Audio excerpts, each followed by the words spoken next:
Boa tarde a todos. Bom, então nós vamos dar início ao terceiro painel do seminário da ESAP de Direito e Tecnologia. Esse painel com o tema do processo civil, os impactos da tecnologia sobre o direito processual e a resolução de disputas como um todo. E para esse painel tenho a alegria de chamar queridos amigos aqui para participarem. Em primeiro lugar, chamo o desembargador César Cury. Chamo também o professor Ronaldo Kramer e o professor Pedro Miranda.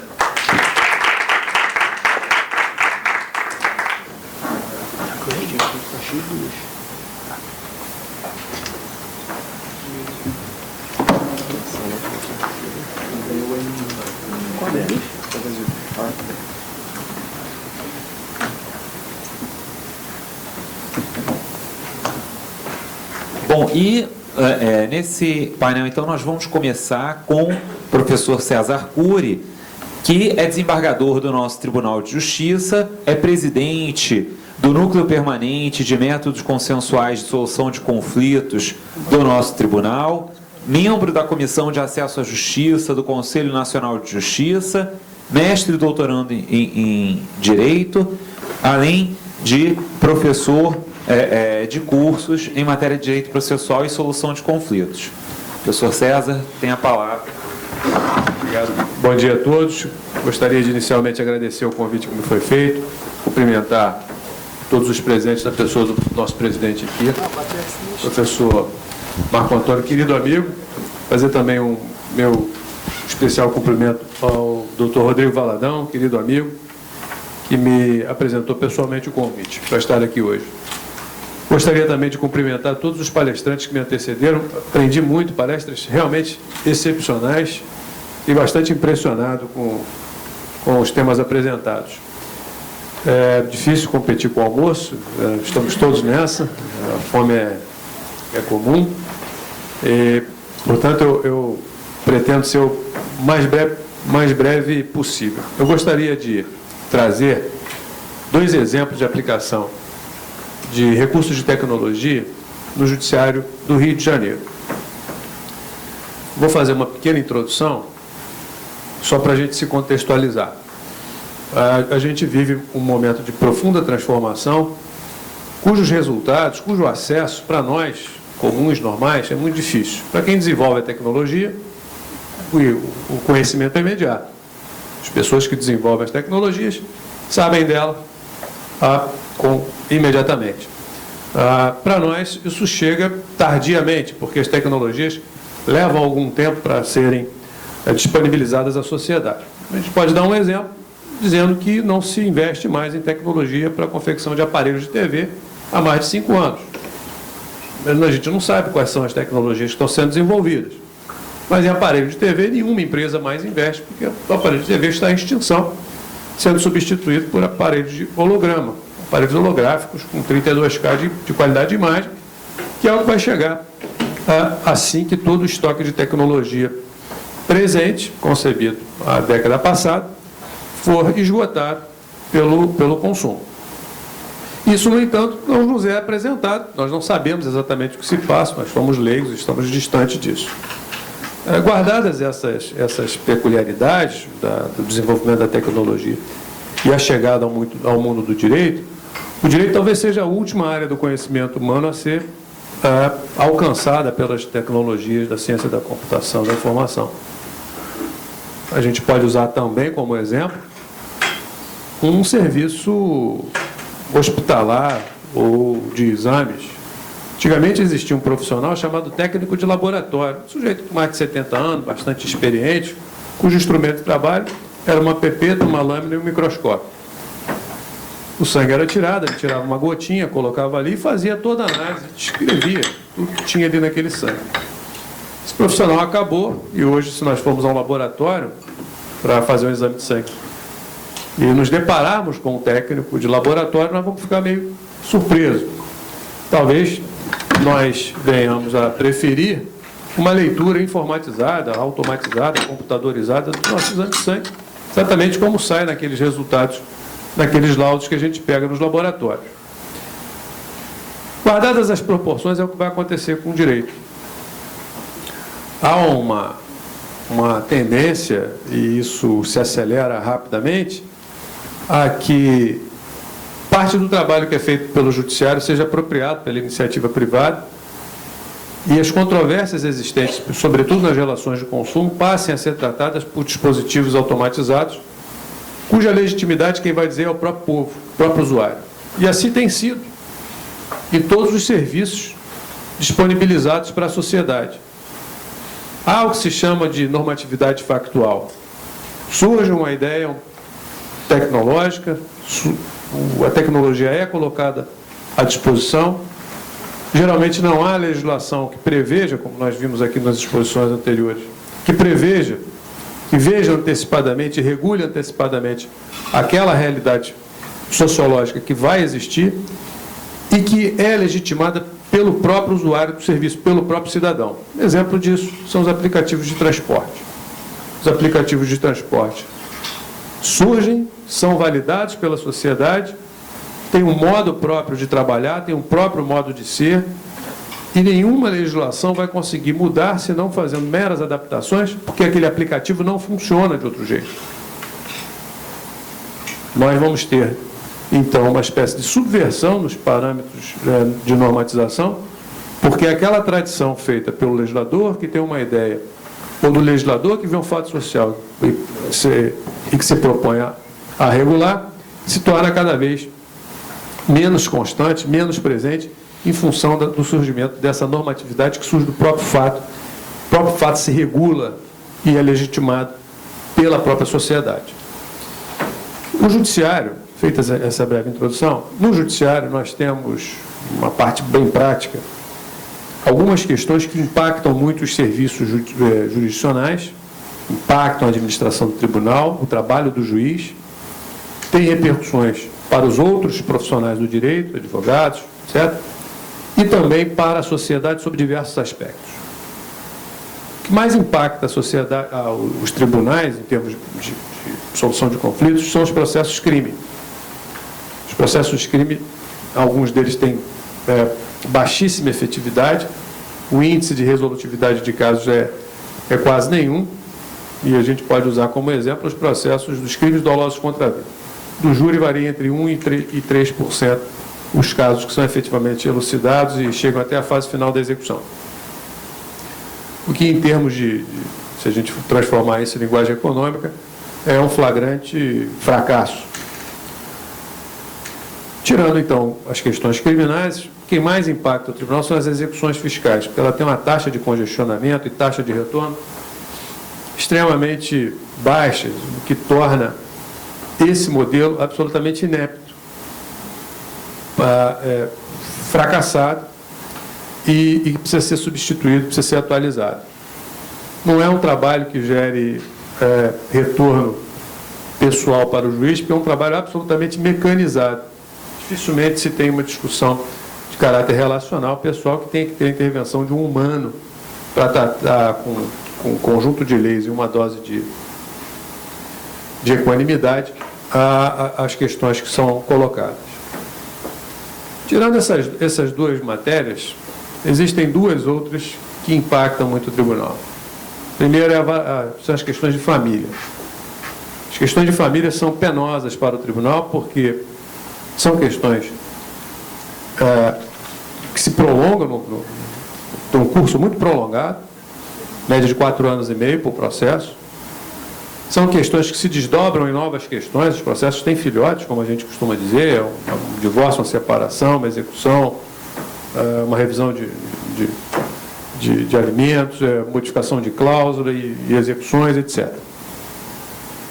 Terceiro, ela tem uma percepção de qualidade muito baixa pelas partes. As partes não gostam do processo de família, ele é muito ruim. E quarto, é frustrante para o juiz, porque não consegue ver o processo acabar, ele não consegue ver o resultado do seu trabalho, não sabe o que acontece com as partes. Isso porque o modelo é muito ruim. O processo não é uma plataforma boa para se veicular um tipo de conflito como esse. O processo judicial, do jeito que a gente conhece, ele não é um trilho bom sobre o qual um conflito de família deva percorrer um trajeto. Hoje em dia nós temos recursos de outros saberes, de outras ciências, que são muito melhores do que aqueles meramente jurídicos para tratar conflitos relacionais, sobretudo os conflitos de família. Por isso é que, em relação a isso, nós desenvolvemos um projeto aqui no Rio de Janeiro, chamado Casa da Família, em que há uma abordagem transdisciplinar, multidisciplinar, cujo êxito alcança 96% de solução consensual pré-processual e de 98,5% de satisfação de todos os envolvidos, partes e profissionais. Sobra para a gente, então, uma questão agora eu entro diretamente no meu tema. Foi um desafio que nós tivemos aqui, bastante grande, dois desafios, na verdade. Eu tinha que café, porque meu nível de cafeína no sangue baixou, eu preciso repor. Muito obrigado pela pausa. Mas são duas questões, na verdade. Uma de natureza empresarial, as duas empresarial, mas empresariais. Uma empresarial tipicamente, a outra mais de relação de consumo, digamos assim. Vou falar primeiro da empresarial. Em 2016, nós nos deparamos com um pedido de recuperação judicial apresentado pela Oi, que era então a maior companhia de telecomunicações do Brasil.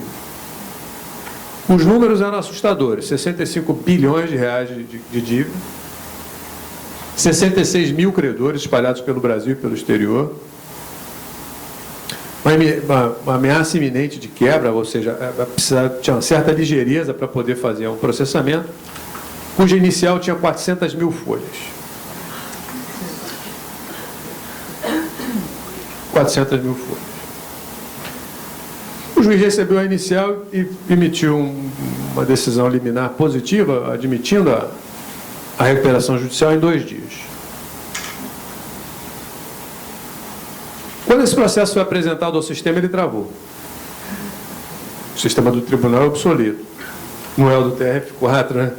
Que eu fico imaginando que deve ser uma maravilha para trabalhar. Ele travou.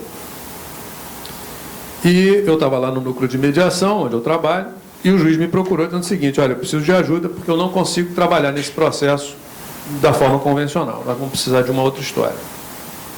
Para resumir, de fato, o processo não conseguiria cumprir a tarefa de chegar até a Assembleia Geral de Credores, que é, digamos assim, é o marco principal do processo de recuperação judicial, o que implicaria necessariamente na quebra da empresa. Ela não se recuperaria, pelo menos pelo processo judicial, uma frustração grande pelos seus credores, principalmente os pequenos credores, que não conseguiriam receber seus créditos, e um grande prejuízo para o país, porque a empresa seria certamente dividida, canibalizada, e se perderia o grande ativo que é a expertise dessa empresa, o trabalho que ela desenvolveu. Bom, o processo judicial, aquele da Lei 11.101, de 2005, é pré-revolução tecnológica, novas formas de corporativas de existir no mundo. Ela não prevê aplicativo, por exemplo. Ela não prevê empresas como essas de aplicativo. A Lei 11.101, que é de 2005, ela começou a ser gestada em 1998, cujos estudos remetem a 1993, inspirados na década de 80. Então, ela é pré-entrada do Brasil no mercado globalizado, inclusive. Ou seja, foi considerada uma lei excelente, mas naquela época. Para hoje ela vale pouco. E a despeito de ser uma lei de recuperação judicial e extrajudicial, a recuperação extrajudicial nunca foi utilizada no Brasil. Não há nenhum registro de recuperação extrajudicial que tenha sido submetido à homologação judicial por empresas no Brasil, muito embora a lei seja de recuperação judicial e extrajudicial. Agora, é curioso, porque para a recuperação extrajudicial, a lei tem 200 artigos. Para a recuperação extrajudicial são 7 artigos. Eles ficam juntinhos lá onde estão os crimes e as penas. É típico de quem não deu atenção para a solução consensual das empresas. Pois bem, o que nós fizemos então? Aquilo é meu horário, né? Vai dar tempo. O que nós fizemos então? Nós concordamos em montar uma equipe de trabalho, aumentando a comunidade de trabalho do processo. O processo não era mais feito pelo juiz, pelas partes, pelo administrador judicial, mas nós incorporamos a essa comunidade de trabalho técnicos de outras áreas, profissionais de outras áreas, montando uma equipe multidisciplinar. Essa equipe era formada por pessoal da área de tecnologia, da área de desenho de sistemas e da área de gestão gestão e administração e gestão. O que nós fizemos, então? Primeiro, nós concordamos em adaptar o procedimento da Lei 11.101. Como é que nós fizemos isso?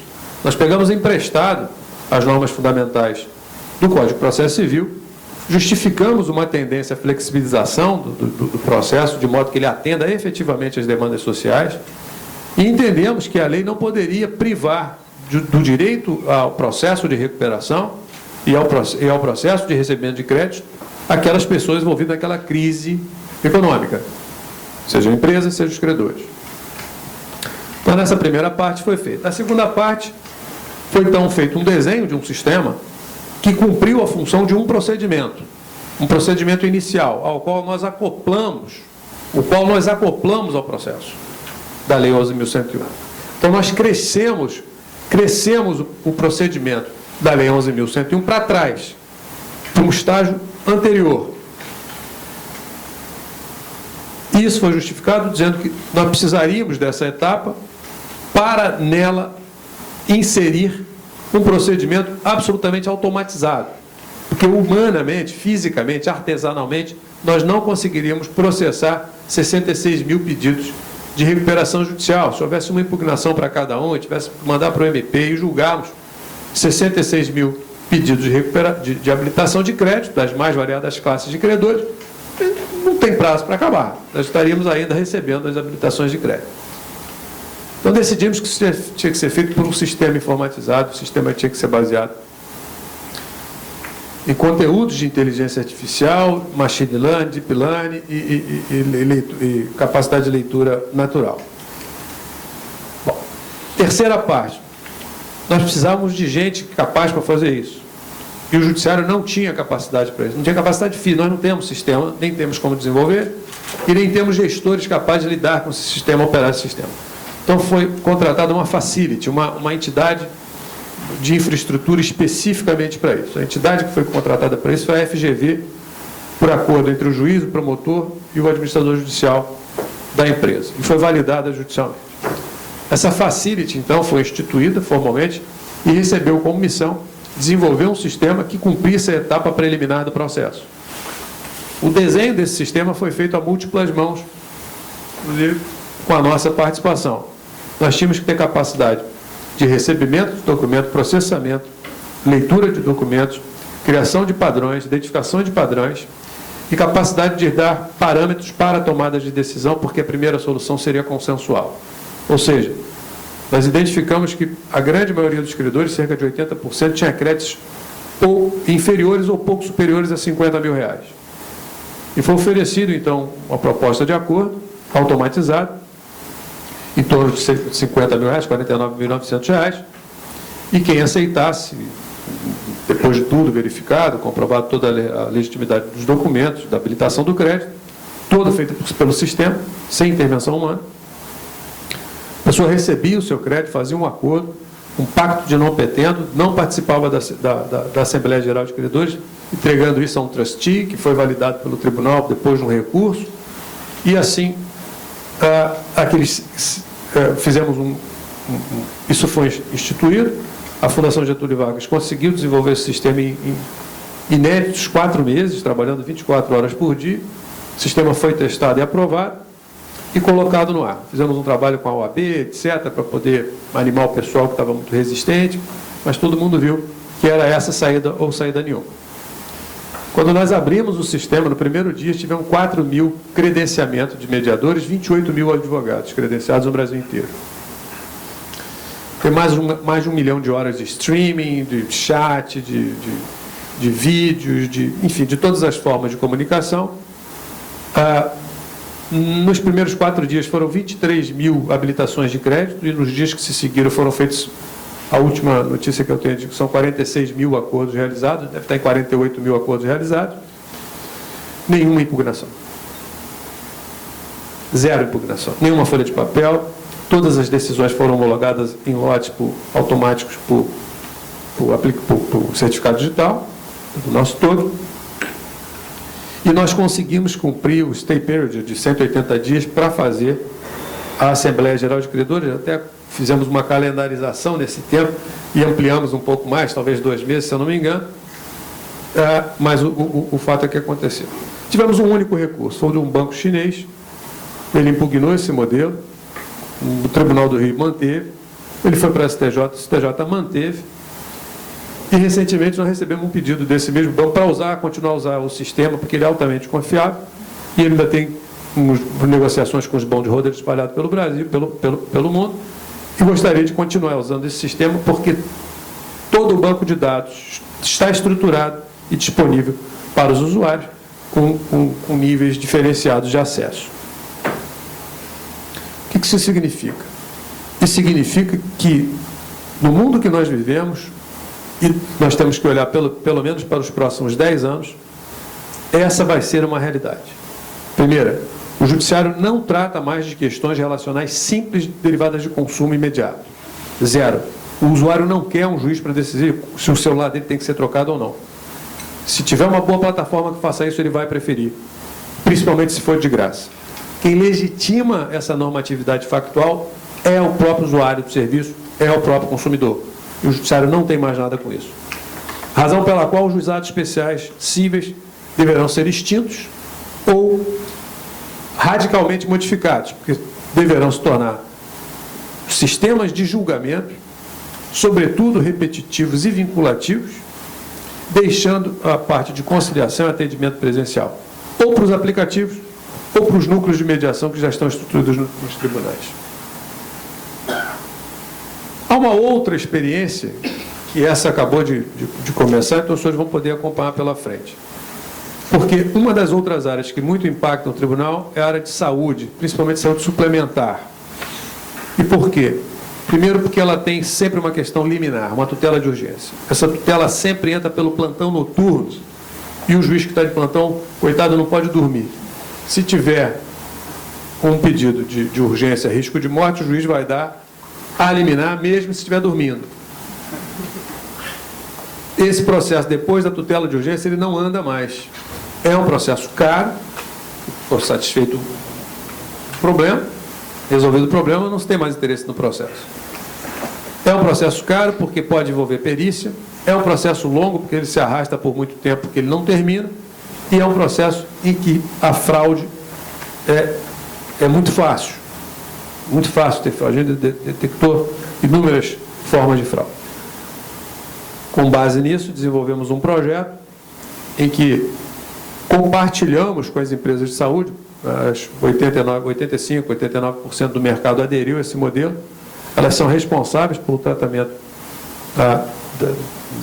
das questões de saúde, e para isso foi desenvolvido um sistema, um aplicativo, em que o usuário do serviço, o consumidor, tem acesso imediato por esse aplicativo, que já identifica pelo CPF ou pelo número de contrato, os termos do seu contrato, que já resolve 40%, essa é a nossa estimativa, 40% das questões que são derivadas de má interpretação ou falta de acesso ao próprio contrato.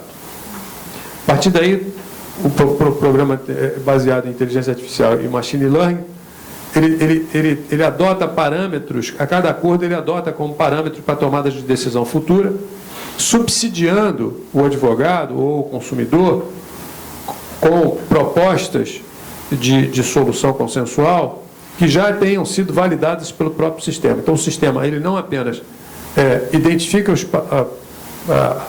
pelo problema apresentado as propostas de solução validadas pela empresa, como ele apresenta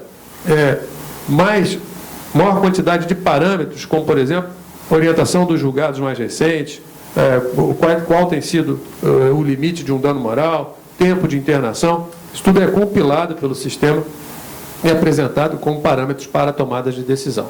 Se solução houver, por acordo, ela já sai dali homologada. Se chegar até o final e não tiver o acordo, o próprio sistema já emite um formulário, né, uma inicial em forma de tutela de urgência que pode ser decidida mesmo no ambiente online pelo juízo de plantão vinculado a esse projeto. Esse é um projeto que se iniciou semana retrasada, sobre o qual a gente tem bastante expectativa, e a ideia é que nós deixemos de ter questões relacionais de consumo ligados à saúde suplementar nos tribunais. Quem vai dizer isso é o usuário do serviço, é o consumidor. Se ele for bom, ele vai usar. Se não for bom, a gente desfaz e faz outro. Eu peço perdão aí pelo excesso, mas foi o que eu consegui trazer aqui nesses rápidos minutos, agradecendo mais uma vez o convite, a oportunidade e a atenção com que os senhores me ouviram. Muito obrigado.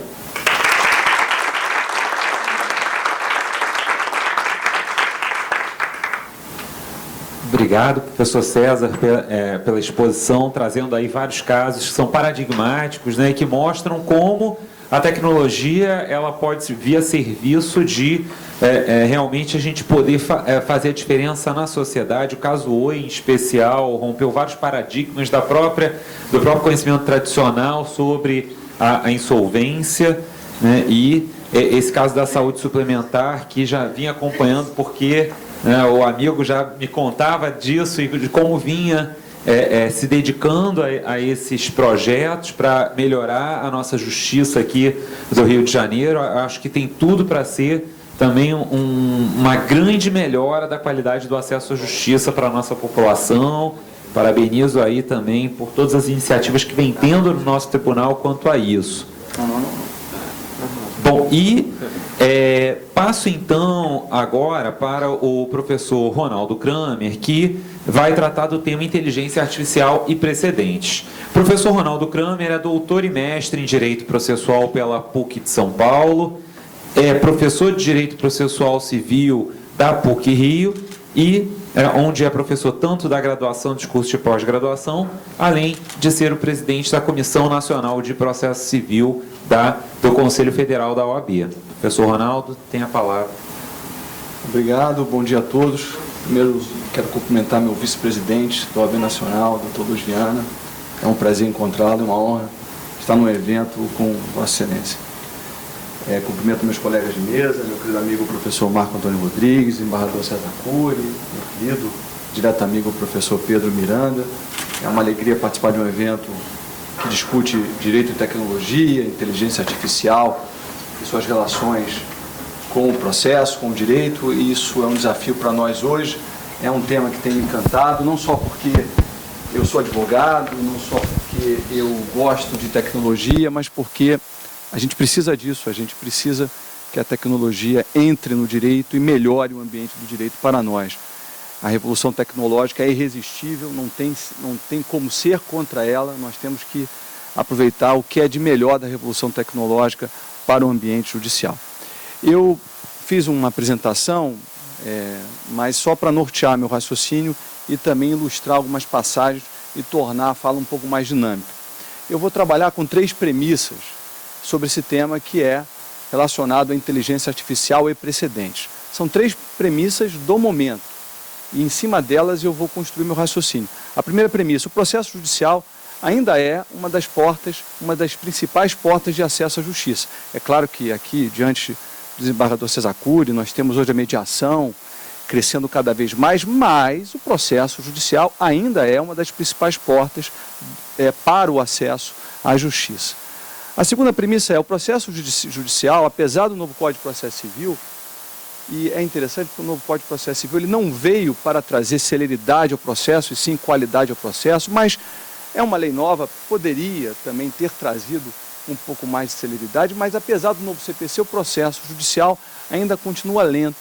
O processo judicial ainda é demasiadamente lento. Ele pode ser ainda muito mais rápido, ele pode ser ainda muito mais célere.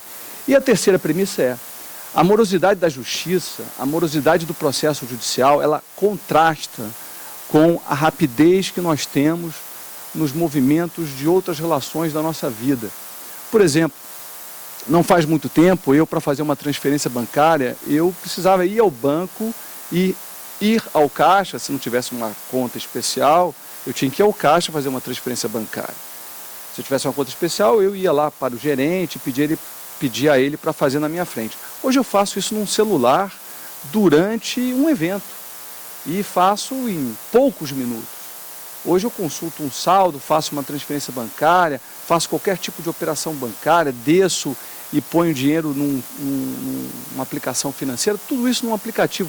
A gente faz isso com uma rapidez enorme. Antigamente, a gente, para se comunicar com uma pessoa, a gente tinha que ligar. Hoje não, a gente qualquer hora do dia, de madrugada, manda uma mensagem. Então, nós naturalizamos esses comportamentos por conta da revolução tecnológica, nós estamos habituados a isso. Então, como explicar para um cliente que eu dei entrada numa petição hoje e na próxima semana não tem decisão ainda? Né? Como explicar para um cliente que uma petição vai ficar 3 meses aguardando uma decisão? Ele, em outras situações da vida dele, não está mais acostumado a esse tipo de espera, mas ele tem que esperar no processo judicial. No processo judicial, ele tem que ter paciência. Mas será que essa paciência não está sendo, ela não é demasiada diante da rapidez que já foi incrementada nos movimentos de outras relações que nós temos na nossa sociedade? Será que nós não podemos avançar um pouco em termos de rapidez? Será que o processo judicial, em termos de tempo, não pode se aproximar mais do que nós vivemos em outras relações na sociedade? Essa é uma premissa importante. E aí, vamos para a pergunta que nós temos que responder. A tecnologia, a inteligência artificial, ela pode ajudar o processo? Sim, ela pode ajudar o processo. Ela pode colaborar com o processo para que o processo não só seja mais rápido, mas, reparem, mas para que o processo também tenha mais qualidade. Para que o processo possa ter ainda mais qualidade, não só celeridade, mas também qualidade. E é esse o nosso desafio, usar a tecnologia, usar a inteligência artificial para colaborar não só com a celeridade processual, mas com a qualidade do processo. Eu fiz um quadro aqui para contrastar, mostrar a vocês como foi a evolução tecnológica ao longo do tempo até hoje e como o processo ou o judiciário se aproveitou disso. Reparem só, nós tivemos lá em 95 a expansão da internet. A internet começou no meio acadêmico, em 95 ela começa a se expandir para fora do meio acadêmico. Em 2006, o Facebook é aberto para qualquer usuário, deixa de ser entre universidades, entre docentes e discentes e passa a ser aberto para qualquer usuário. Em 2007, a IBM cria o supercomputador que existe até hoje, o Watson, que tem machine learning, cada vez está ficando mais inteligente e incorporando mais funções. Em 2014, o WhatsApp é criado. E entre 2015 e 2019, nos últimos 3, 4 anos, nós tivemos o surgimento de programas de inteligência artificial no judiciário. Nós tivemos a inteligência artificial, ela começou a ser desenvolvida para vários ambientes, inclusive no judiciário. Mas reparem, a evolução tecnológica ela começa em 95. E o que o judiciário começa a aproveitar ou aproveita disso? Reparem, em 2000, reparem esse quadro, em 2000, o judiciário ele começou a usar a tecnologia para divulgar andamentos processuais por meio de sites na internet. Né? Eu começo a ver, eu me lembro, tem um certo saudosismo desse tempo, porque na época foi um grande passo para quem lida com o processo. A gente começou a ver os andamentos processuais na internet. A gente não precisava mais ir ao cartório para buscar um andamento processual, ainda que repetitivo, né? Para confirmar que o processo continuava naquela toada. Né? Mas a gente já via na internet e com isso a gente conseguia fazer uma gestão de processo muito melhor. Em 2006, o processo eletrônico tem início. 2006. E tem início de uma forma, e o judiciário tem que fazer essa autocrítica um pouco equivocada, porque o CNJ, que capitaneou esse movimento, deixou que cada tribunal tivesse o seu próprio sistema de processo eletrônico. E hoje está fazendo a autocrítica e querendo implementar um programa de processo eletrônico para todo o Judiciário Nacional, porque viu que os programas diferentes dos tribunais não conversam entre si. Mas essa crítica foi feita lá no D0. Tinha que ter unificado os programas, ou melhor, tinha que ter um único programa de sistema de processo eletrônico, porque o judiciário precisava depois se integrar com seus dados e para ter planejamento, para ter a cooperação nacional entre tribunais, entre órgãos judiciais, tudo isso depende do diálogo de dados, e os diferentes programas dos diferentes tribunais não conversam entre si, né? Então, em 2006, nós tivemos lá o início do processo eletrônico e de maneira, como eu já disse, equivocada. Agora, em 2018, ano passado, é que começamos a ter verdadeiramente a entrada de programas de inteligência artificial nos tribunais, mas sobretudo nos tribunais superiores. Nós tivemos o Vitor no STF, eu não sei se todos sabem, mas o programa Vitor é em homenagem ao saudoso ministro Vitor Nunes Leal, que foi um ministro afastado pelo AI-5 e criador das súmulas no direito brasileiro. Foi dele a ideia das súmulas, ou dos enunciados de súmula.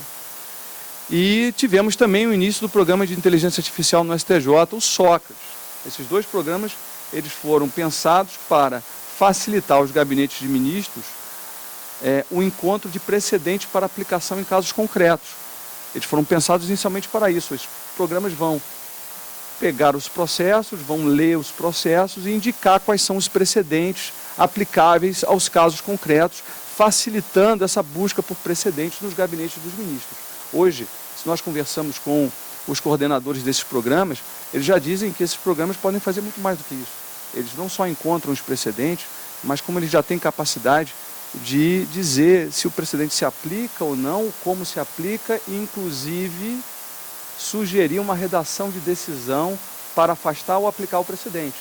Isso através do machine learning, isso inclusive levando em conta o estilo de redação do ministro.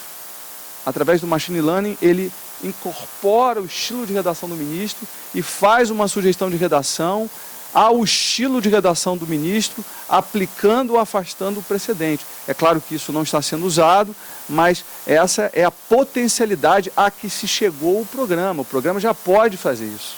Então, em 2018, nós tivemos, só em 2018, nós tivemos a entrada da inteligência artificial no processo, isso através dos tribunais superiores, ainda de forma muito incipiente.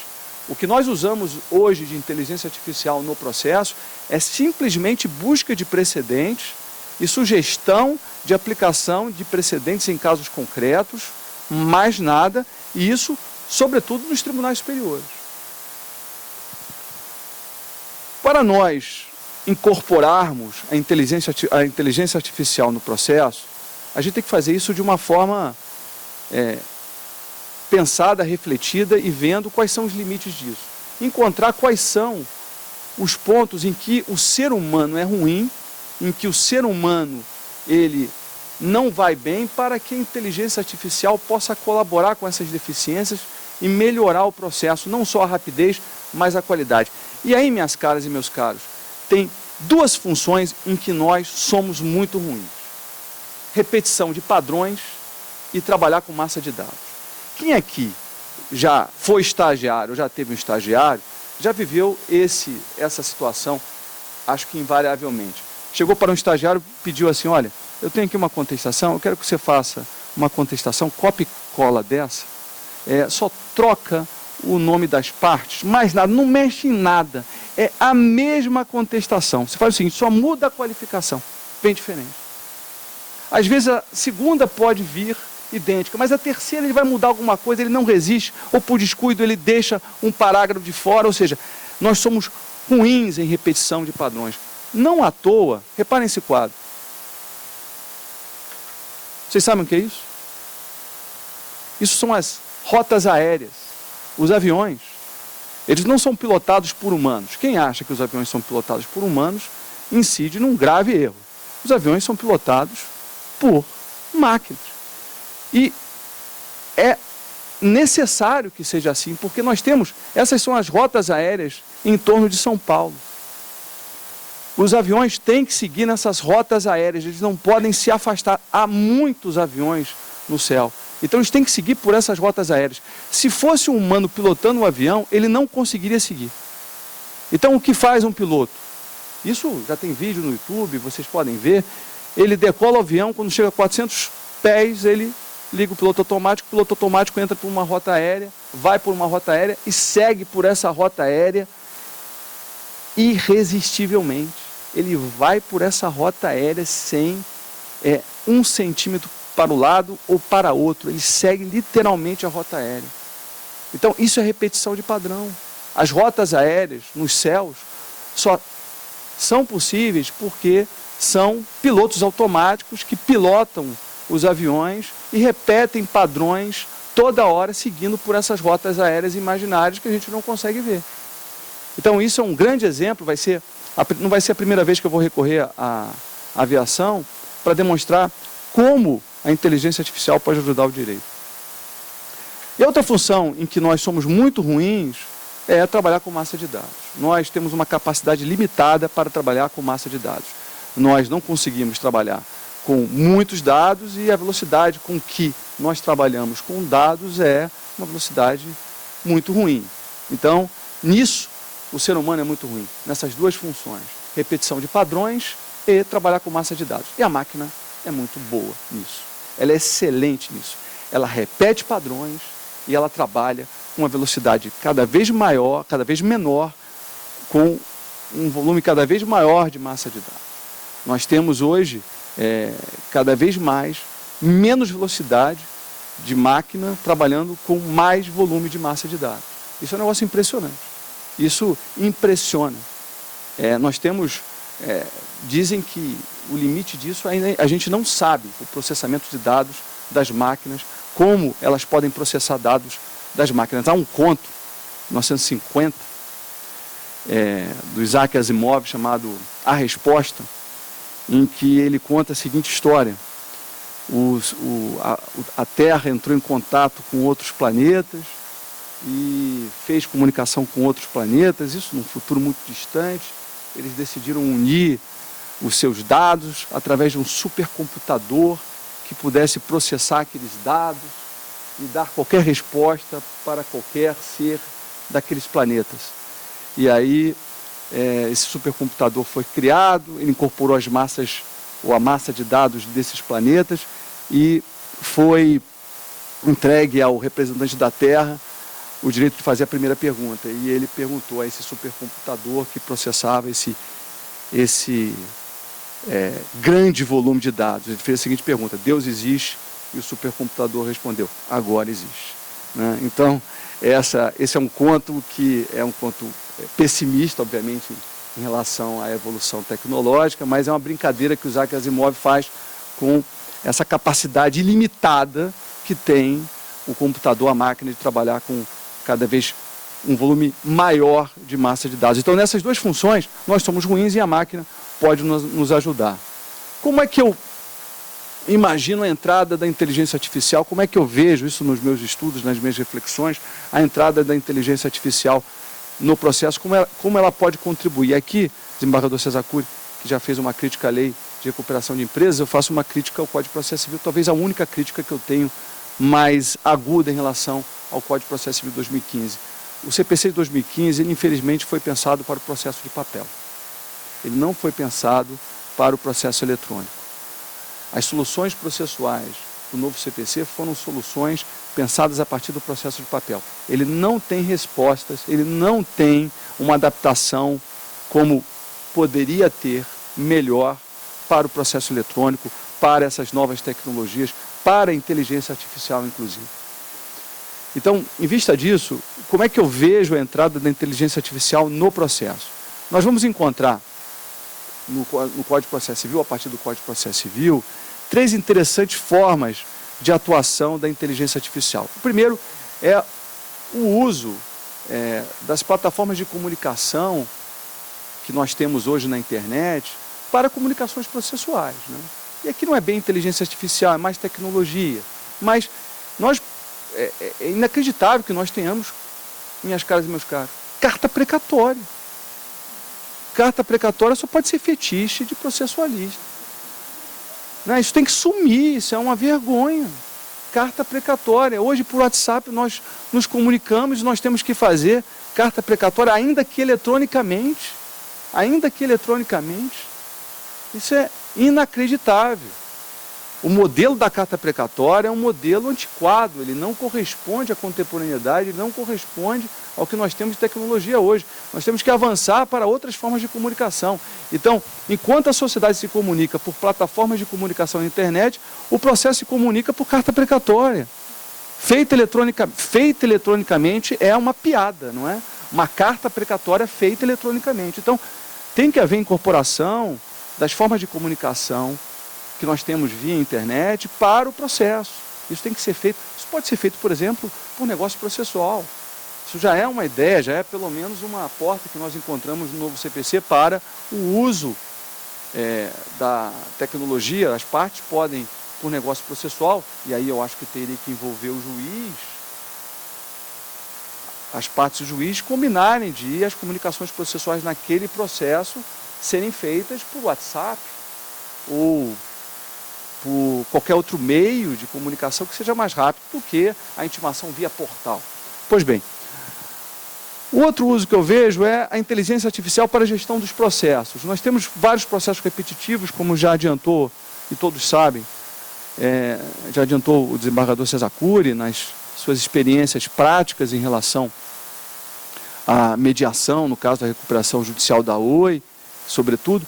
Mas nós todos sabemos que nós temos processos repetitivos no judiciário e a gestão desses processos ela corrói o poder judiciário, ela cria padrões ruins para o poder judiciário, tanto para o juiz, quanto para o gabinete, quanto para a serventia. Então isso poderia ser delegado, melhor dizendo, para programas de inteligência artificial, porque se são processos repetitivos, vão seguir praticamente o mesmo andamento processual e esses programas poderiam gerir esses processos repetitivos de uma maneira menos custosa, até mesmo em termos de tempo, para o Poder Judiciário. E o terceiro uso é o uso que eu quero enfocar mais, que é o uso da inteligência artificial para os precedentes. E se nós olharmos o novo Código de Processo Civil, nós temos, e essa é a minha posição, um sistema de precedentes. Esse sistema de precedentes, ele não é apenas para que o juiz, ao final do procedimento, aplique o precedente. O sistema de precedente no novo Código de Processo Civil, ele também prevê janelas de oportunidade para o juiz abreviar o procedimento. Se nós olharmos o sistema de precedente do novo CPC, o juiz pode, antes da citação, julgar em procedente liminarmente o pedido, se o pedido se confrontar com um precedente. E aí, se a parte que teve o pedido julgado liminarmente improcedente quiser ainda assim apelar, o relator, ao receber a apelação, ele pode negar seguimento àquela apelação com base num precedente também. Ou seja, o processo ele pode ser abreviado se a pretensão nele contida estiver contrária a um precedente do Poder Judiciário. Isso é o precedente sendo usado não para dar uniformidade às decisões judiciais, mas para abreviar procedimentos de processos que contêm pretensões que já foram julgadas pelo Poder Judiciário, que já foram padronizadas por precedentes. Isso é interessante por quê? Porque se o sistema de justiça se organiza dessa forma, qual é o efeito disso na sociedade? Daqui a um pouco, a sociedade vai ver o seguinte: de nada adianta entrar com o processo. A cultura do litígio, ela passa a recuar um pouco, porque a empresa, a pessoa jurídica que tem aquele padrão de comportamento ilícito e que acha que vale a pena ter aquele comportamento, porque se tiver um processo, vai enrolar no processo, são 3, 4, 5, 6 anos no processo, ela começa a perceber o seguinte: de nada adianta eu ter aquele comportamento, porque se houver processo, eu vou perder no processo que vai ser aplicado o precedente. Ou se eu insistir em questionar isso na justiça, a justiça vai abreviar o procedimento, vai aplicar o precedente, eu não vou ter nem procedimento praticamente para discutir isso em juízo. A justiça vai abreviar o meu processo e vai aplicar sempre o precedente em primeira, em segunda, em instância superior. Então o sistema de precedente, ele tem esse uso de abreviação do procedimento. Mas só que é difícil nós darmos rendimento a isso, porque, primeiro, o magistrado ele precisa conhecer os precedentes. E não só conhecer os precedentes, mas aplicar depois os precedentes aos casos concretos. E ele é um ser humano, ele não pode conhecer tudo. Sobretudo a competência que os órgãos judiciais têm. Não é em favor do desembargador César Cury, mas o desembargador César Cury está numa Câmara Civil, ele julga de posse até direito societário. E tem precedente sobre todas essas matérias. Então é verdadeiramente impossível um ser humano conhecer todos os precedentes e se lembrar que há um precedente. Nesse caso aqui tem um precedente. Veja o precedente tal do tribunal, às vezes do próprio tribunal. Então, a inteligência artificial pode ajudar como? Como já está sendo feito nos tribunais superiores. Sugerindo a aplicação de um precedente, porque ela encontra o precedente de forma automática, imediata e sugere a aplicação do precedente para o magistrado. E isso já é muito bom. Isso já é muito bom. Agora, melhor do que isso, é não só sugerir a aplicação do precedente, como já indicar uma redação para aplicar ou afastar o precedente. Por quê? A aplicação ou a não aplicação do precedente depende de um confronto do texto do precedente e do texto do caso concreto. Isso feito aos olhos humanos, isso feito de forma repetitiva por um ser humano, tende a ser mais falho do que feito por uma máquina. A máquina ela pode sugerir a aplicação de um precedente, já fazer uma sugestão de redação para aplicar ou afastar o precedente de uma forma mais eficaz do que um ser humano. É claro que com a revisão do ser humano, mas eu não tenho receio de achar que essa função da máquina ou da inteligência artificial de sugerir a redação de aplicação ou de não aplicação do precedente, isso pode ser bom. E a inteligência artificial ela vai ser importante para o sistema de precedentes, sobretudo para os juízes de primeira instância. Os juízes de primeira instância, eles têm muita dificuldade de ter uma estrutura, de ter programas nos tribunais, em diferentes tribunais do país, para ajudá-los a encontrar os precedentes. E na primeira instância é importante, porque na primeira instância nós temos talvez o maior gargalo do processo. O processo demora mais na primeira instância. Então, se o juiz de primeira instância puder ter um programa de inteligência artificial que o ajude a encontrar precedentes de forma automática para ele aplicar esses precedentes nos casos concretos, sobretudo nas varas que têm processos repetitivos, isso vai diminuir muito o tempo do processo. E aí eu chego a um caso interessante que pode ser, que é um dos precedentes mais importantes para a inteligência artificial no mundo, que é o caso Authors Guild versus Google. Esse é um precedente de 2006 da Corte de Apelação dos Estados Unidos. O Sindicato de Autores nos Estados Unidos questionou um programa do Google, que é o Google Books, que fazia o acesso escondido de obras autorais para entender essas obras autorais, esses livros, e indicar a quem estivesse procurando um livro o que ele deveria ler. Então, o Google Books ele faz uma pesquisa nos conteúdos dos livros e indica para quem está procurando um livro o que ele pode ler em relação àquela matéria, em relação àquele assunto, em relação àquele problema.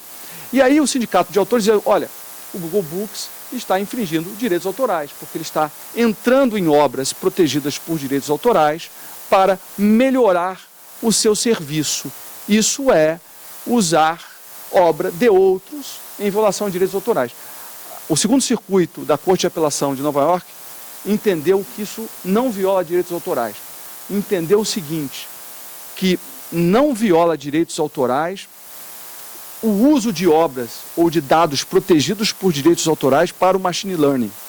Ou seja, para treinamento de algoritmo de programa de inteligência artificial, eu posso usar dados protegidos por direitos autorais, porque isso não é violação de direitos autorais.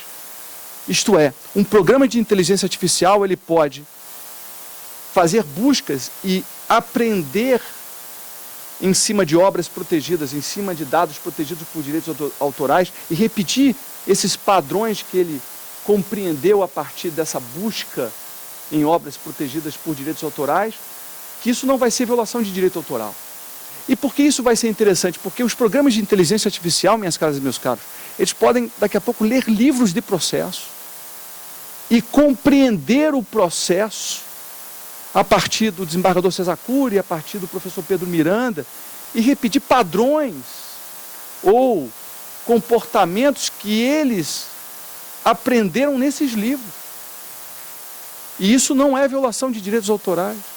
E os programas de inteligência artificial podem fazer isso. Isso é um precedente.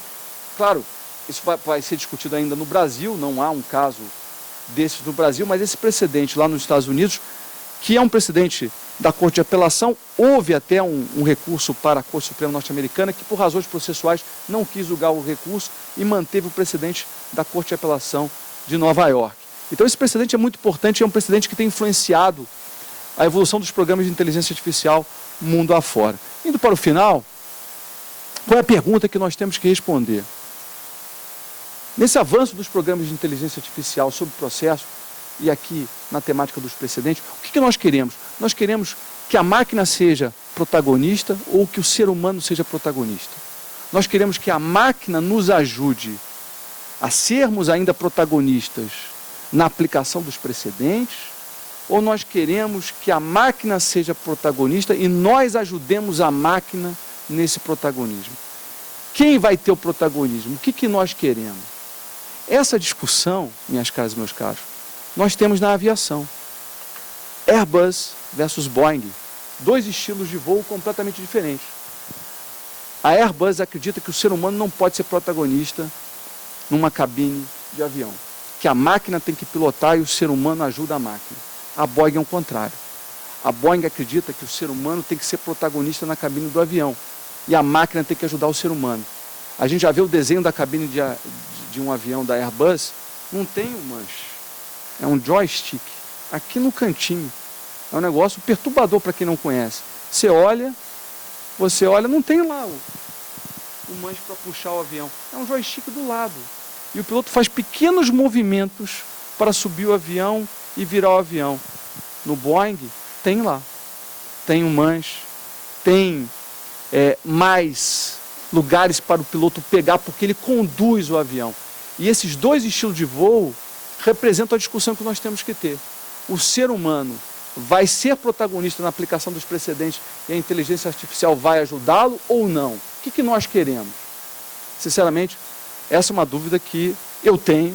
Eu não sei o que é melhor, mas nós vamos ter que resolver isso, porque se nós não resolvermos, como já disse um grande processualista que estuda precedentes, que é o Frederick Schauer, é um processualista americano, não um processualista, mas um jurista americano, ele diz o seguinte: se nós não capitanearmos essa discussão, o direito vai ser resolvido nas faculdades de engenharia.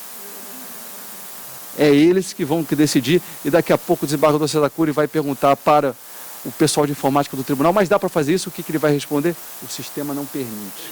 E aí já está resolvido e a gente não tem mais o que fazer.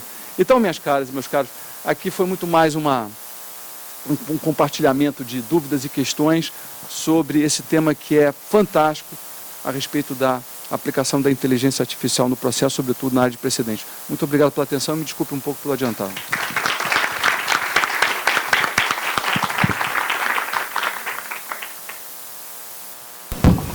Obrigado, professor Ronaldo.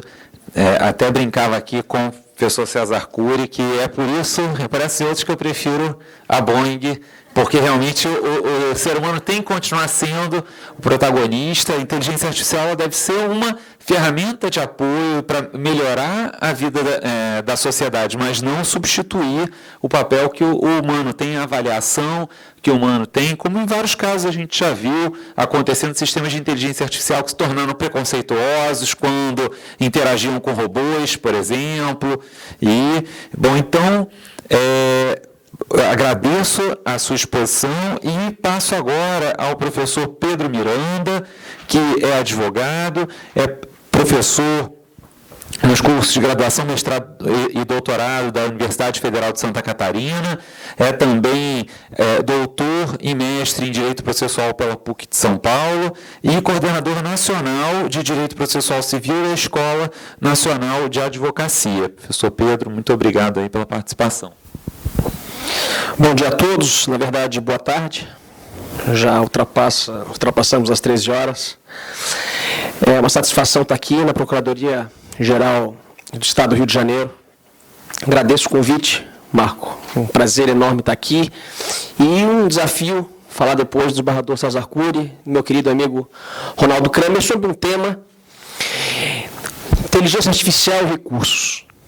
Os processos terminam com recursos. E o Ronaldo falava e eu estava refletindo aqui algumas coisas que eu tinha pensado nos meus estudos, etc. O meu irmão, Meu irmão é piloto de avião. Meu irmão hoje é comandante da Latam. E boa parte da frota da Latam é de Airbus. Mas antes de ser comandante, ele foi copiloto internacional. E pilotou durante muito tempo um 777, um 777, que é da Boeing, né? E agora, o ano passado, então, ele volta para o Brasil, vamos dizer assim, para ser comandante, aí a carreira você é comandante nacional. E, de fato, é isso. Esses aviões têm duas perspectivas, têm dois pontos de vista de mundo. E falar de aplicação da automação e hoje inteligência artificial no âmbito dos recursos, nós temos que também ter que ter dois olhares, porque a gente tem que ter um olhar sobre a perspectiva do Poder Judiciário, que é uma, e sem dúvida nenhuma a perspectiva da advocacia e, portanto, do cidadão ou do consumidor da justiça é outra perspectiva. A gente vê muito entusiasmo, sobretudo em alguns amigos nossos que são assessores no Supremo Tribunal Federal e no STJ, com a questão da inteligência artificial, mas, por outro lado, também tem que haver um pouco de preocupação. Preocupação no sentido de verificar como as coisas estão acontecendo e qual o caminho está sendo seguido. Qual é o objetivo final da aplicação dessa inteligência artificial? Sobretudo, quando a gente fala de dois tribunais, de sobreposição, os tribunais superiores, que são tribunais que ficaram especializados nos últimos 30 anos em não julgar. Não julgar, desembargador, na acepção, no sentido de julgar o mérito. O Superior Tribunal de Justiça, ele é um tribunal especialista em inadmitir recursos. E o Atos, que foi o primeiro robô, uma homenagem ao ministro Atos Guzmão Carneiro, ele nada mais é do que a compilação de toda aquela jurisprudência chamada defensiva, e que eu há muito tempo venho chamando de jurisprudência ofensiva, porque em muitos desses pontos ofende a lei, ofende o bom senso, ofende a Constituição, ofende a cooperação, enfim. Percebam que o STJ, durante anos, foi um tribunal que, sem problema algum e sem ficar ruborizado, entendia que o recurso interposto antes da publicação era um recurso intempestivo. Pedro, perdemos o prazo? Não. Interpusemos antes. E aí eu perdi o processo. E qual é a lógica disso? Não tem lógica. O problema é qual vai ser a lógica da inteligência artificial. Esse que é o problema. Porque alguém vai programar.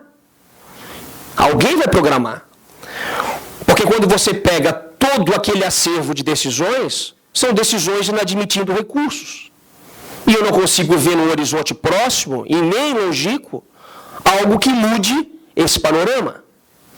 O que significa dizer que a gente só vai continuar repetindo.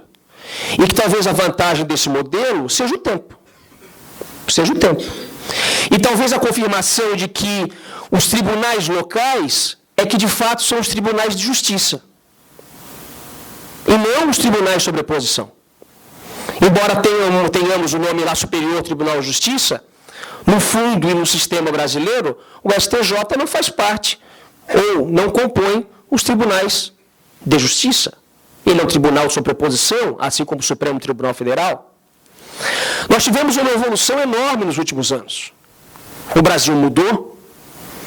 Quando a gente teve o advento do Código de 73, Código Buzaide, a preocupação daquele código, daquele modelo de justiça, é totalmente diferente do modelo ou da visão de mundo que a gente tem hoje.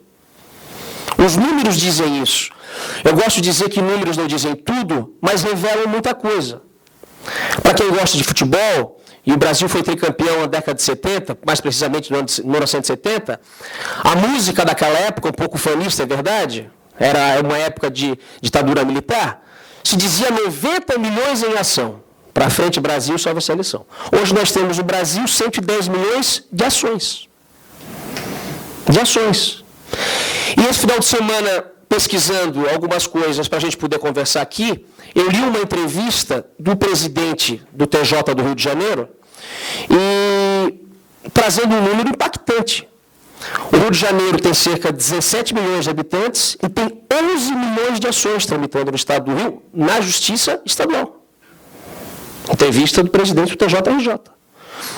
Vejam, que isso ultrapassa a média nacional, porque quando a gente fala de 110 milhões de ações do Poder Judiciário como um todo, significa dizer, e partindo da premissa de que cada processo tem pelo menos duas partes, ou não é duas partes ao menos, significa dizer que, em média, todo cidadão brasileiro está na justiça.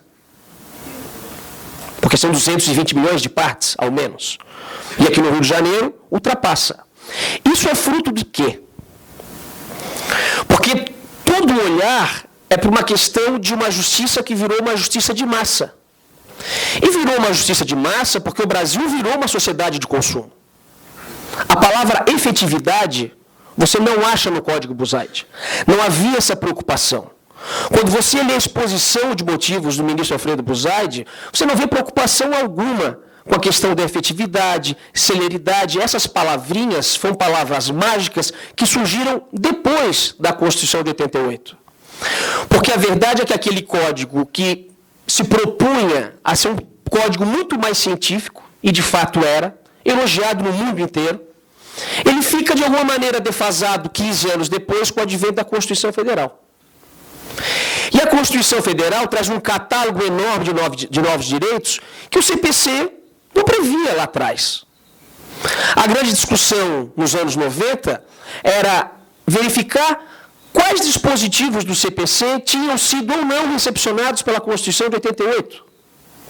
Até mesmo porque nos anos 70, nos anos 60, nos anos 50 do século passado, eu desafio vocês a procurarem qualquer manual de direito civil, de direito penal, de direito comercial, qualquer alusão à Constituição.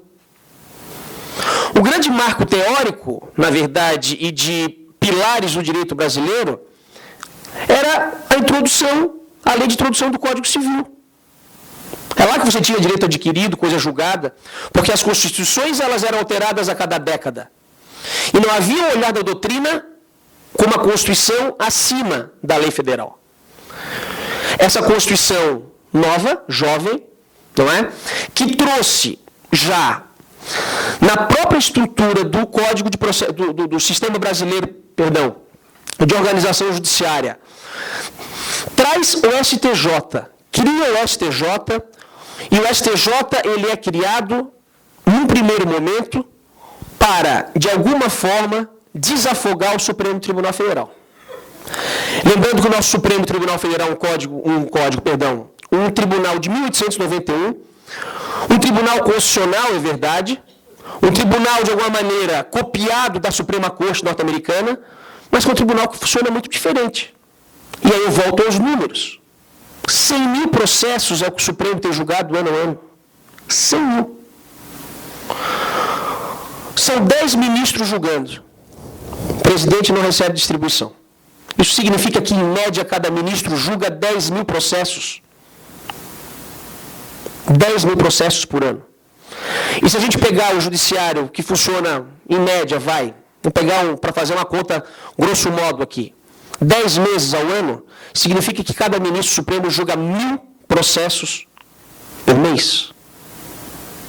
Quantos dias úteis nós temos? 25? 20? Vamos pegar 20. Dá 50 processos por dia. Ninguém consegue fazer 50 petições por dia. Nem de juntada, porque o sistema vai travar. O sistema trava uma hora. Estou indo embora, travou. Lá em Santa Catarina é o SAG. E agora teve uma questão, que eu estava conversando com os barros do César Cury, Santa Catarina estaria mudando para o EPROC, que é o sistema do Tribunal Regional da 4ª Região. E, bom, o CNJ interveio e hoje a questão está, inclusive, judicializada, como é que vai ficar Santa Catarina, se vai ser PJE, se vai voltar para o SAG, porque hoje nós temos um sistema híbrido lá. Mas o fato é que tudo isso mudou. Vejam, o direito mudou, a Constituição mudou, o processo civil mudou e a maneira de a gente operar o direito mudou. Eu entrei na Universidade Federal, lá em Florianópolis, Santa Catarina, em 1996. E já no primeiro ano, Kramer, eu fui fazer estágio no tribunal. Era o SAG na época. Não é? E o medo que eu tenho dos robôs é porque o robô, ou a inteligência artificial, ele é, em algumas situações, o chamado pateta 100% obediente. O Kramer reclamava do estagiário que ele não é obediente. O robô é. O robô é. E eu fui fazer estágio no tribunal. E a primeira coisa, então, que eu percebi é que havia processos, porque eu nunca tinha tocado num. Então, lá tinha uma apelação. Capa azul. Os agravos, capa bege. E os mandados de segurança, capa vermelha. Pois bem, então eu cheguei lá e o assessor do desembargador falou, Pedro, lê esse processo aqui. E eu fui ler o processo. Aí veio o número do processo, apelação civil. O que é isso? Aí tinha uma inicial. Ajuizamento de uma ação de reparação de danos morais. Aí eu li. Não é uma ação contra um banco. E aí uma inscrição indevida, enfim. Né? E aí eu lembro inicial e disse, olha, o banco escreveu o cara. O banco está errado, lendo a inicial. E aí eu continuei vendo. Tinha lá um AR, citação. Não é? Vejam que em Santa Catarina, quando você ajuiza uma ação no interior do Estado, contra o Estado de Santa Catarina, vai uma carta precatória para citar na capital. Blumenau é uma cidade grande, cidade da Oktoberfest. E lá está escrito Procuradoria Geral do Estado.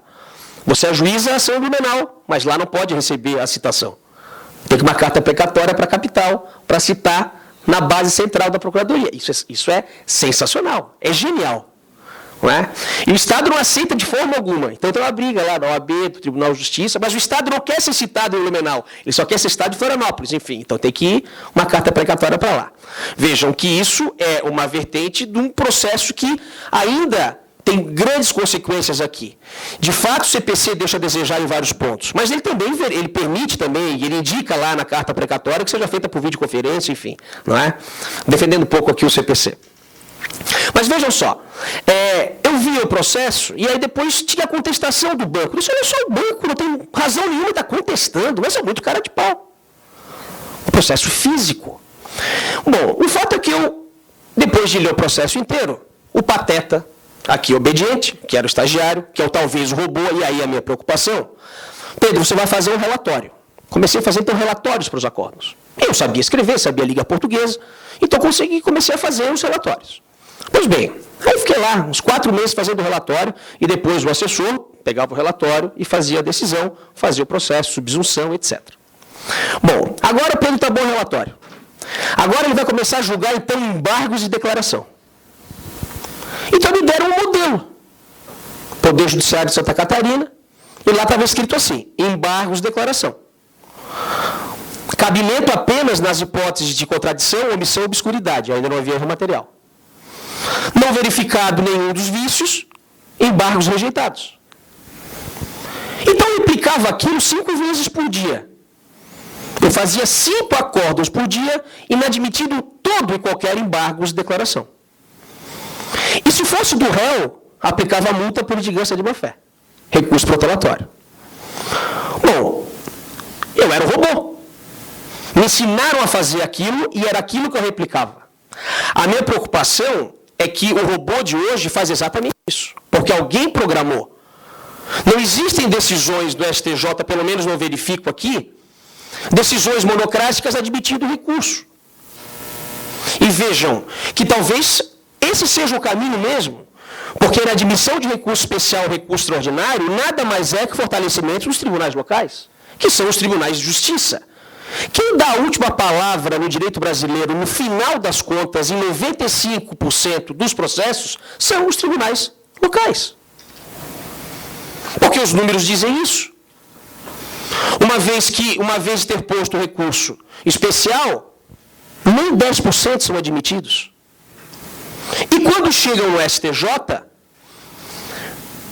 o agravo em RESP ou o agravo em recurso extraordinário também são inadmitidos. E essa decisão é feita hoje por um robô, numa decisão que sai lá, presidência do tribunal. Então nós temos hoje um acervo de inteligência artificial que trabalha nesse sentido. Vejam que isso não é uma crítica e não um elogio, é apenas uma constatação do que acontece. Por isso que eu dizia no início da minha fala que nós temos que ver essa questão da inteligência artificial, sobretudo na aplicação dos recursos no sistema de precedentes, sob 2 vieses. Do Poder Judiciário que muitas vezes, não é? E talvez isso seja uma confirmação, porque o próprio programa do CNJ é justiça em números e não justiça de qualidade. Então está muito mais preocupado com números. E é por esse motivo que o Supremo julga 100 mil processos por ano. Porque, na verdade, não julga 100 mil processos por ano. Inadmite 99.500 processos por ano e julga 500. E julga 500. O STJ foi criado, repito, lá em 89, instalado em 89, e esse ano teve um grande evento no STJ, e eu tive grata satisfação de estar com o Ronaldo lá, participando de 30 anos do Superior Tribunal de Justiça, participei de uma mesa junto com a professora Tereza Rudalvin, nossa professora, e com o ministro Mauro Campbell, e durante aquele dia inteiro no STJ, a palavra que eu mais ouvi foi números. Números, números e números. De fato, nós temos um problema, um déficit em relação à demora da entrega da prestação jurisdicional. Isso não há dúvida nenhuma. Agora, dizer que o Poder Judiciário brasileiro não funciona, não está correto isso. O que não funciona é o Estado brasileiro. O que não funciona é o país. O que não funciona é um país com 1 milhão de advogados e 1.500 faculdades de direito. E essas pessoas têm que trabalhar. E a gente ainda aprende na faculdade a ajuizar a ação. Eu aprendi a ajuizar a ação. Eu sou um advogado de contencioso. E, portanto, aprendi isso e hoje o que eu ensino na Universidade Federal de Santa Catarina, a recorrer. Então, eu sou fruto disso. Talvez a gente esteja mudando um paradigma, com a questão aí dos meios mais adequados da solução de conflitos, mas que no bojo, como um todo, não resolve o problema. De um país que tem uma cultura de litigância, de um Estado que não funciona, e vocês aqui, grande parte, são procuradores do Estado, e vejam o paradoxo que é o direito brasileiro. O Estado faz a lei, o Estado descumpre a lei. E o cidadão tem que procurar o Estado para obrigar o Estado a cumprir a lei que o Estado fez. Ou não é assim? Ou não é assim? E aí nós temos uma série de questões. E nesse caldo todo, nós temos a questão da inteligência artificial, que veio para ficar, é uma tendência. Agora, por outro lado, nós como advogados, e aí defendendo ou o Estado, ou o cidadão, ou o particular, ou a empresa, seja quem for, nós temos que saber trabalhar com isso, não é? E para quem trabalha com recurso especial, recurso sabe muito bem que se você escrever a palavra interpretação de cláusula no recurso especial, o recurso está morto. Cláusula 5. Súmula 5. Se você dizer que, ao contrário do que o acórdão disse, foi provado, porque lá a testemunha tal falou nas folhas 36 do processo, tal, súmula 7. Durante muitos anos, o STJ teve como uma dos seus coringas para admitir recursos a tal falta de pré-questionamento, não é? Ou a falta de causa decidida. Famigerada a súmula 211 do STJ, hoje revogado pelo CPC 2015. Então, o que gerou esse número enorme de ações, esse número enorme de processos, uma sociedade de consumo, um país que tem mais celulares do que gente, e quem tem celular tem uma ação na justiça? Vejam, o período que antecede o CPC, de 2015, é um período de jurisprudência defensiva, fruto desse número enorme de recursos especiais extraordinários interpostos todos os dias para o STJ e para o Supremo, fruto de um direito chamado unitário no Brasil. Porque se fala que o Brasil é uma federação e o Brasil, de alguma maneira, copiou o modelo norte-americano. Só que lá, o que regulamenta a vida do cidadão norte-americano, em regra, são leis estaduais. Ao contrário do que acontece no Brasil. Nós temos 13.500 leis federais, nós somos o país dos códigos, de maneira que a mesma lei que vigora aqui no Rio de Janeiro, vigora no meu estado, vigora no Piauí, vigora no Distrito Federal. O que significa que quase todos os acórdãos que são publicados em todos os tribunais locais tratam de lei federal. E se tratam de lei federal, eles podem ser objeto, ou eles têm potencial de ser objeto de um recurso especial, quando não de um recurso extraordinário, porque a nossa Constituição também tudo prevê. Essa inteligência artificial, essa jurisprudência defensiva, é uma resposta a esse sistema, que na verdade permite que qualquer causa, em qualquer tribunal brasileiro, possa chegar no STJ e no Supremo. Vejam, de um lado, essa jurisprudência defensiva, e de outro lado, não é? A tal da jurisprudência lotérica, a divergência jurisprudencial. Porque você não consegue dizer para um cliente a previsão do que vai acontecer naquele processo. Se você ajuizar 3 ações, Florianópolis tem 6 varas cíveis no Foro Central. E eu costumo brincar o seguinte: se você ajuizar uma ação contra a construtora, apartamento 501, 502, 503, 504, 6 ações, e cada uma for para uma vara, o sujeito do apartamento 501 vai ganhar 10 mil. O do 502, desembargador, vai ganhar 30 mil. O do 503 vai perder. E o do 504 perde e ainda leva uma litigância de má-fé. E eu fico imaginando, depois de proferida a sentença, esses 6 sujeitos, 7 horas da manhã, entrando no elevador. Aquele que perdeu sofre bullying. Mas alguém vai dizer não. O recurso de apelação vai permitir que o Tribunal de Justiça local de Santa Catarina vai uniformizar lei do engano. Também não. E talvez aquele que tenha ganhado 30 mil, agora perca. E o que estava perdendo foi para 20 mil. E como é que você explica isso para a parte? Porque não tem explicação. Isso mostra, na verdade, o caos que virou o nosso direito. O Código 2015, ele tenta, de alguma maneira, mitigar esse tipo de situação. Por meio do RDR, por meio do incidente de assunção de competência, por meio de vários instrumentos que tentam, de alguma maneira, dar um pouco de previsibilidade para um sistema complicado de se dizer. Então, dizer que o Poder Judiciário não funciona, isso é um ledo engano. O sistema de justiça é falho, de alguma forma. Mas tem tudo isso envolvido. É verdade que o Poder Judiciário faz parte desse mecanismo. É verdade que os advogados fazem parte, mas todos estamos juntos. E a questão da inteligência artificial, no STJ e no Supremo, é que me preocupa. Me preocupa por conta disso que eu estou falando.